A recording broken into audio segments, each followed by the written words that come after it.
Friends, welcome back to our another blog. গতকাল মঙ্গলচণ্ডী পুজোর একটা ইনভিটেশন ছিল বাবার এক স্টুডেন্টের বাড়িতে। প্রায় প্রত্যেক বছরই এই টাইমে ওদের বাড়িতে পুজো হয় আর প্রত্যেক বছরই যাওয়া হয়। তো দিদি এবার যেতে পারেনি, কারণ দিদির শরীরটা খুব খারাপ ছিল, ওর একটু জ্বর এসেছিল। তাই বাবার আমি দুজনে রেডি হয়ে চলে গেলাম। আর মাকে দেখতে এত সুন্দর লাগছিল। তো বেশ কিছুক্ষণ ঠাকুর দর্শন করার পরে একটা সাইডে দাঁড়িয়েছিলাম, বাবা একটু প্রসাদ খাইয়ে দিল। আর প্রসাদটা খেয়েই একটু গলা ভিজে নিলাম ঠান্ডা দিয়ে, কারণ প্রচণ্ড পরিমাণে গরম পড়েছিল কালকে, মানে ওখানে দাঁড়ানোই যাচ্ছিল না। তো ঠান্ডাটা খাওয়ার পরে আর কোনো দিকে না থেকে চলে গেলাম খাওয়া দাওয়ার দিকে।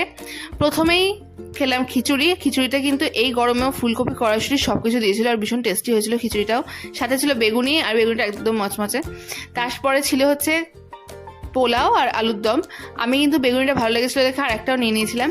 আর তারপরে লাস্টে ছিল চাটনি, পাঁপড় আর পায়েস। প্রসাদ প্রত্যেকটাই ভীষণই ভালো হয়েছিল।